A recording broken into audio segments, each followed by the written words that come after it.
We look at First News. It's fair, it's accurate, you get the damn truth. Strongest earthquake in 25 years has rocked Taiwan during an early morning rush. The quake this morning has killed 9 so far, sent some scrambling out windows, damaged buildings, stopped their train service on the island. A tsunami warning was triggered, but then that was later lifted. The quake was centered off the coast of a rural mountainous area. Buildings were even left leaning at 45 degrees. Television images showed neighbors and rescue workers lifting people out of collapsed buildings. It was a big one, about 7.4 to 7.8 over there this morning. Yesterday, we had some violent weather in our country. Thousands of homes and businesses now without power as the weather roared through several states, caused some tornadoes. Ohio, Pennsylvania, Kentucky, Mississippi, Alabama, Tennessee, West Virginia, Georgia. They were all under tornado watches last night. Wisconsin was getting a major spring snowstorm. Storms in Oklahoma unleashed 3 tornadoes and dumped heavy rain, brought some large hail to that area as well. A lot of people without power in the early morning hours. Some good news, crews have opened up a second temporary channel following a limited amount of marine traffic to bypass now that mangled wreckage of Baltimore's collapsed bridge. It had blocked part of the port's main shipping channel since its destruction only 1 week ago. Work is ongoing now to open a third channel that will allow even larger vessels to pass through and restore more commercial activity. Totally different from the story we heard last week, the doom and gloom after the bridge collapse about the economies on the eastern seaboard will be devastated. It will stop traffic and commerce. People are going to have trouble getting their Amazon packages and stuff. Folks, 1 week,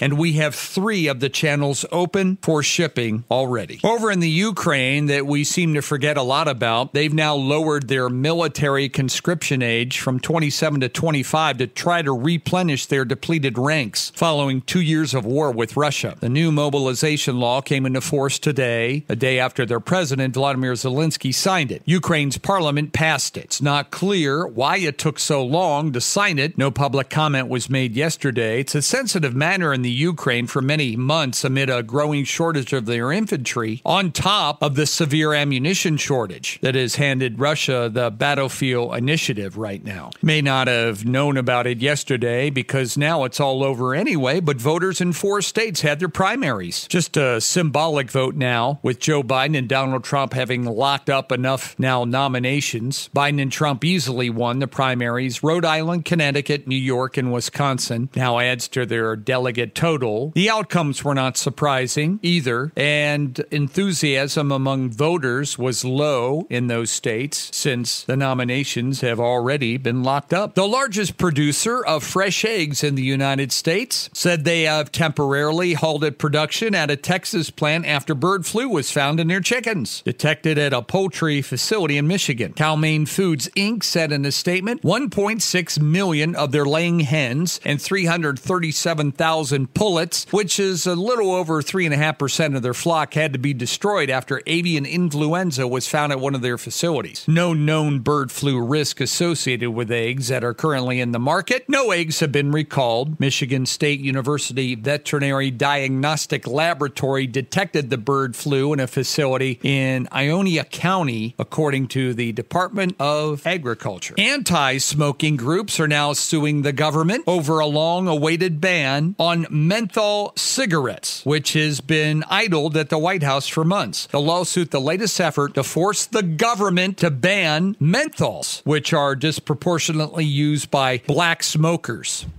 It comes amid growing concerns from advocates the federal plan could be derailed by election year politics. Health officials under Joe Biden initially targeted last August to publish the rule eliminating these minty flavor cigarettes. White House officials said it would take until March to review the rule. 3 nonprofit groups filed suit after the deadline passed. Spokesperson from the White House is declining comment on it. But since we are in an election year and the major market share of menthol menthol cigarettes comes from the black community. They are waiting to ban these things that could kill them in order to win their vote coming up in November. It's a dirty, dirty business, folks. The FDA spent years developing this plan to eliminate it, estimating that it could save 300,000 to 650,000 people from dying over several decades. Most of those preventable deaths would be among black Americans, but they're not signing it yet. They'll wait, folks. It's the only cigarette flavor that was not banned, by the way, under a law in 2009 that gave the FDA authority over tobacco products. Now, if you want to talk about carcinogens, you have to talk about dope. Right. Because they're higher than they are in filtered cigarettes. But they don't go after that. Too big of a voting block, folks. More than 11% of adults smoke now, which is a lot lower than it was 50 years ago. Rates are roughly even between white and black populations, but 80% of all the black smokers, who are mostly teenagers, which is against the law,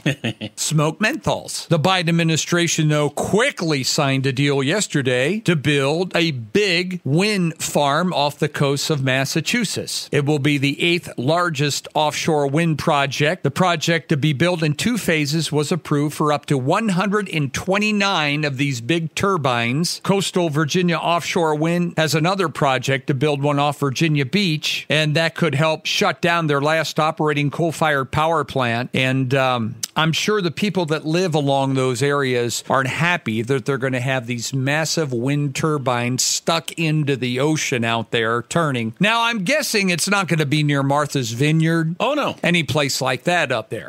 But holding a gun to the power companies' heads, folks, making them put these in. New vehicle sales in the United States rose 5% January through March. Buyers stayed in the market despite the high interest rates. Electric vehicle sales growth, though, slowed during those months. Automakers reported their sales numbers. They sold 3.8 million vehicles in the first quarter of this year. With the inventory on dealer lots growing, auto companies were forced to reduce their prices. J.D. Power Company said the average sales price in March for a car was $44,186. That's down 3.6% from a year ago. The company said automaker discounts were 2/3 higher than a year ago. Discounts are averaging about $2,800. Sales of electric vehicles, only 268,000 of them were sold in the first quarter of this year. Asian stock markets declining today. Wall Street had a bad day, hitting the brakes on what's been an increase over the last month or so. Our benchmarks dropped, and so did they this morning in Tokyo, Sydney, Seoul, Hong Kong, and Shanghai. The Dow fell 1% yesterday, had a really bad day. Concerns have grown that the stock market now is getting too expensive, and they also want to know what the Feds are going to do about the interest rates. Some of the stocks that traded heavy yesterday, Tesla was down quite a bit. The electric vehicle maker delivered fewer vehicles than what Wall Street thought they would deliver in the first quarter of this year. Also, Valero Energy, they were up yesterday. Energy stocks are gaining ground. Energy stocks follow the oil market. When oil goes up, energy stocks go up. When oil goes down, they go down. Oil was up yesterday, $1.44 a barrel to $85.14. Our gas prices continue to go up. Folks, soon we're going to be near that $4 range again, which is going to bite you in the pocketbook. But remember, inflation never incorporates food or fuel prices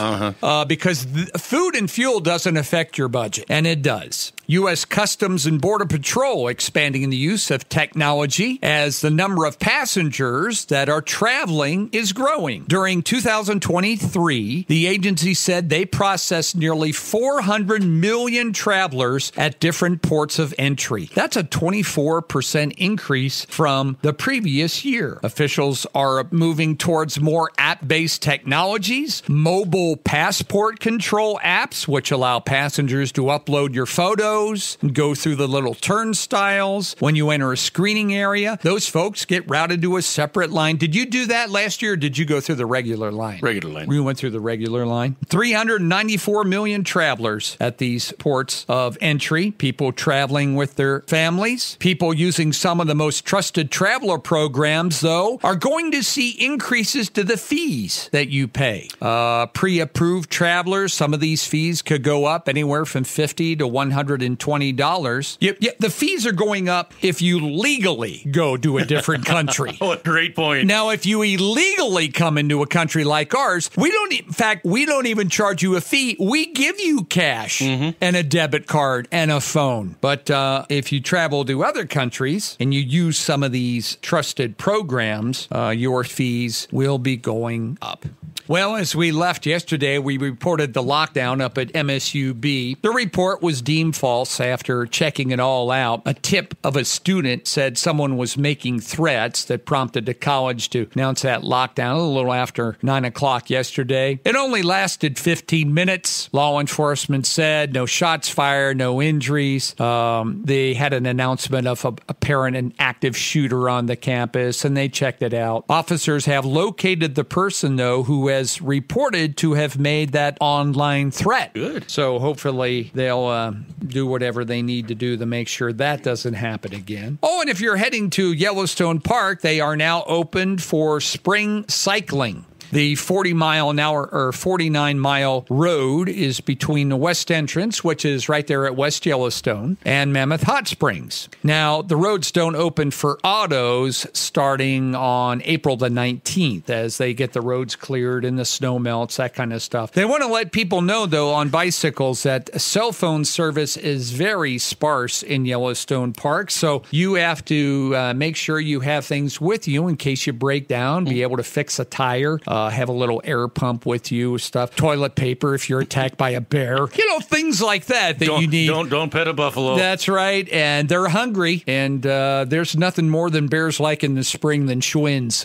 So keep that in mind, folks, if you're bicycling this weekend in Yellowstone Park. In sports, kind of related to what we were talking to about voting on another tax, and our taxes went up. Kansas City, they had a vote, and more than 58% of voters rejected a plan. Taxpayers down there have been paying a 3/8 cent sales tax that has been paying for the upkeep of the Truman Sports Complex, which is both where the Royals and the Chiefs are playing, and that tax needed to be renewed for the next 40 years. And now they're talking about trying to build a different baseball field somewhere to the tune of $2 billion with half the money coming from ownership, and people are just tired of paying. Patrick Mahomes signed a $500 million contract, and so I don't think people are ultimately going to help pay for that and the price of tickets to go to games now and all that stuff. And we've talked about former ESPN host Sage Steele and her battles with the network because she didn't care for their politics.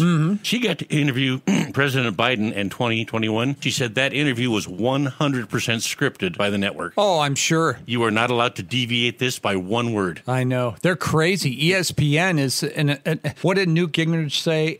An extra stupid political network. That's what it's become. Yeah, that's what he called them. So, yeah, they're crazy. 72 degrees today and a lot of sunshine. Should be a wonderful day. Same thing tomorrow, 70. Friday's not bad either, 66. Weather changes over the weekend. Saturday, the high is only going to be 44 degrees. And on Saturday, a 100% chance of rain. So that must be a big mother. They know what's coming. Yeah. Because look how they forecast the last one. It changed every day, and they didn't know if we were going to get any or not. Right.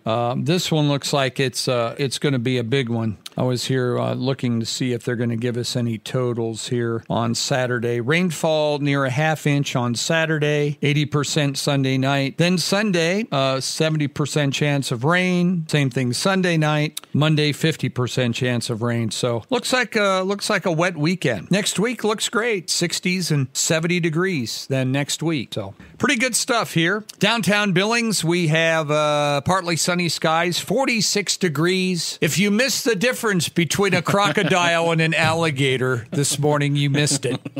That's what's happening. Weird Wednesday today. Bull ride tickets today. We have some of those. Thanks for tuning into the Cat.